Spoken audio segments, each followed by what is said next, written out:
ಕಾಂಗ್ರೆಸ್ ಅವರು.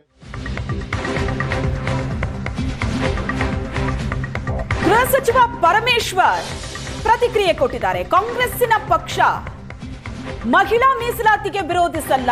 ಕಾಂಗ್ರೆಸ್ ಪಕ್ಷ ಮನಮೋಹನ್ ಸಿಂಗ್ ಅವಧಿಯಲ್ಲಿ ಜಾರಿಗೆ ತಂದಿದ್ದೇ ನಾವು. ಕ್ಷೇತ್ರ ವಿಂಗಡಣೆ ಬಿಲ್ ಜೊತೆ ಮಹಿಳಾ ಮೀಸಲಾತಿ ಬಿಲ್ ಸರಿಯಲ್ಲ. ವಿಪಕ್ಷಗಳನ್ನ ವಿಶ್ವಾಸಕ್ಕೆ ತಗೊಂಡು ಕೇಂದ್ರ ವಿಧೇಯಕ ತರಲಿ ಅಂತ ಗೃಹ ಸಚಿವ ಪರಮೇಶ್ವರ್ ಹೇಳಿಕೆ ಕೊಟ್ಟಿದ್ದಾರೆ.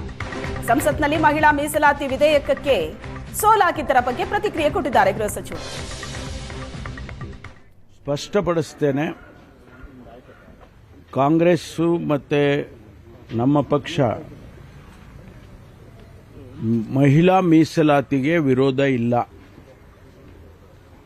ನಾವೇ ಇದನ್ನ ಡಾಕ್ಟರ್ ಮನಮೋಹನ್ ಸಿಂಗ್ ಇದ್ದಂಥ ಸಂದರ್ಭದಲ್ಲಿ ಈ ಮಹಿಳಾ ಮೀಸಲಾತಿಯನ್ನು ಪ್ರಥಮವಾಗಿ ಈ ದೇಶದಲ್ಲಿ ತೆಗೆದುಕೊಂಡಿದ್ದು ಬಂದಿದ್ದೆ ಕಾಂಗ್ರೆಸ್ ಪಕ್ಷ.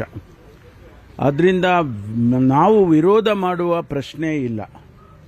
ಆದರೆ ಪ್ರಸ್ತುತ ಸರ್ಕಾರ, ಕೇಂದ್ರ ಸರ್ಕಾರ ಏನು ಯಾವ ಫಾರಂನಲ್ಲಿ ಅದನ್ನು ತಂದಿದೆ ಮತ್ತು ಜೊತೆಗೆ ಲೋಕಸಭೆಯ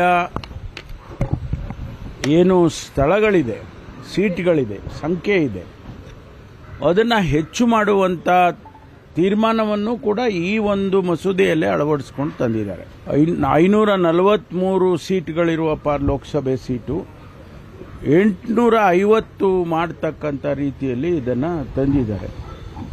ಇದರ ಬಗ್ಗೆ ಚರ್ಚೆ ಆಗಬೇಕಾಗಿತ್ತಲ್ವಾ? ವಿರೋಧ ಪಕ್ಷದವರನ್ನ ವಿಶ್ವಾಸಕ್ಕೆ ತೆಗೆದುಕೊಳ್ಬೇಕಾಗಿತ್ತು, ಚರ್ಚೆ ಮಾಡಬೇಕಾಗಿತ್ತು. ಆನಂತರ ಮಸೂದೆಯನ್ನು ಲೋಕಸಭೆಗೆ ತಂದಿದ್ದಿದ್ರೆ